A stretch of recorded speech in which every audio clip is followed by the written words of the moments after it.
Hello, Caps fans! And actually, a lot of Blue Jackets fans have been tuning in as well, so hey, Blue Jackets fans. Okay, first, I just want to say that because a lot of you Blue Jackets fans who are also watching my videos on this series got a little bit riled up, let's say, after my last video, my Game 1 recap, and so I just wanted to say, just to clear the air, I make these videos primarily for Capitals fans, and so obviously it is from a Capitals perspective.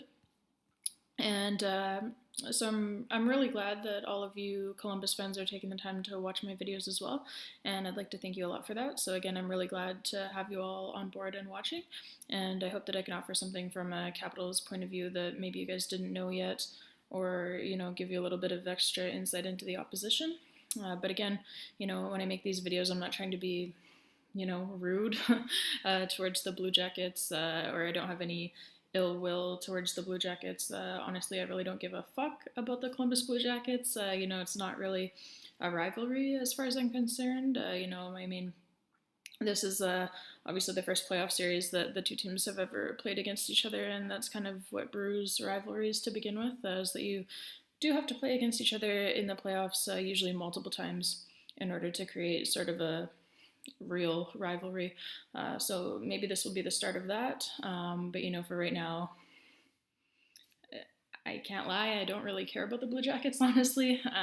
I mean, if we were talking about the Pittsburgh Penguins, I would obviously have a different view towards them. But again, I don't have any ill will really towards the Blue Jackets.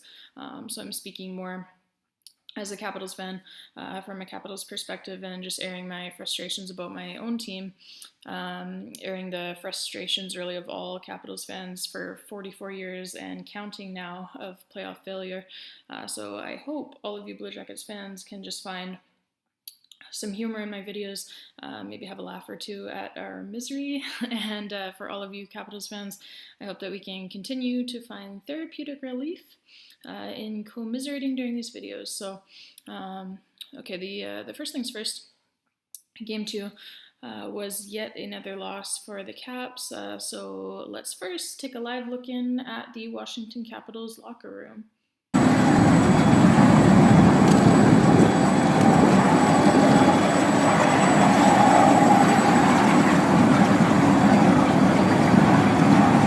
Wow. Okay. That's awkward. Okay, no, so maybe I'm being a little bit dramatic, but certainly not too dramatic, I don't think. And actually, I think I could be quite a bit more dramatic and still get away with it. So let's just jump straight into talking about what went wrong.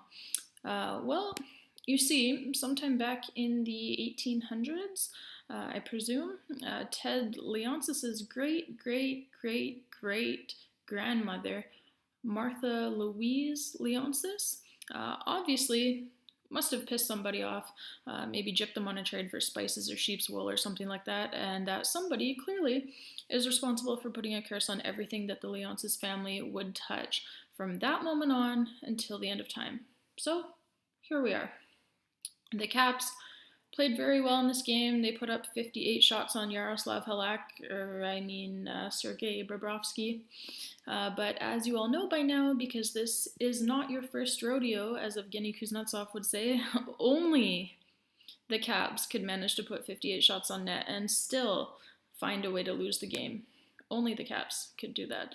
Undisciplined penalties were again a problem for the Caps in game number 2, and of course, anytime that you mention undisciplined, you have to talk about Tom Wilson, and he again hurt the Caps in this game with an unnecessary tackle type of penalty that could have been called in probably about 3 different ways, and the Jackets, of course, scored on the ensuing power play. So anyone who has ever played hockey, including myself, will always tell you that the needless, selfish, undisciplined penalties are absolutely the hardest ones to kill off. It's a different story if a guy makes a great defensive play and takes a penalty while doing it, knocking the puck away from someone on a breakaway, something like that, or if a guy's sticking up for a teammate in a situation where it is needed. Those penalties are easy, relatively speaking, of course, to kill off. Because the penalty kill can rally around the guy who took the penalty. But when it's someone just being a buffoon for the sake of being a buffoon, yeah, those are harder to kill off. The goaltending, again, was piss poor, as Philip Grubauer is now sporting a goals against average of 4.57 in these playoffs, with the save percentage hovering around 83%. Yeah, that's damn ugly.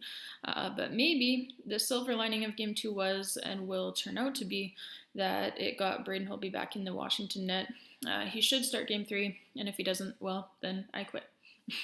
Our Caps, they made some history in Game 2, but not the kind of history that you want to be a part of. Stop me if you've heard that before.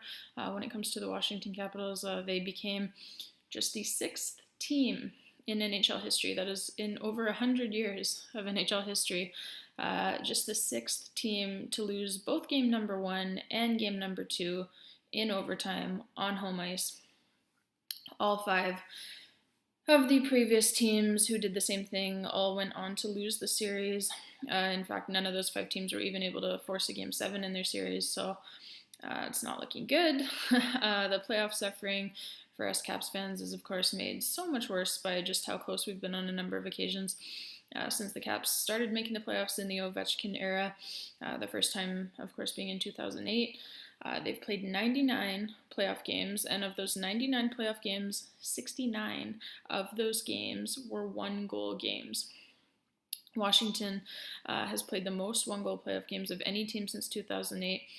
One more, actually, than Pittsburgh, who has played 68 one-goal playoff games, but take into account that Pittsburgh has played 56 more playoff games overall. So the percentages there are quite staggering. Just a ridiculous number of the playoff games that Washington plays end up being one-goal games. And Washington also has the most one-goal playoff losses since 2008, with 37 of them. So, I mean, what can you really say? The numbers are just as eye-popping for the Caps when you look at overtime games. So, to put it simply, if it feels like the Caps play a lot of overtime and one-goal games in the playoffs, you're not imagining it. And this amount of gut-wrenching loss is not normal. Other teams don't go through this. We're not imagining it. Listen, the Caps are failing to take advantage of a number of things so far in this series.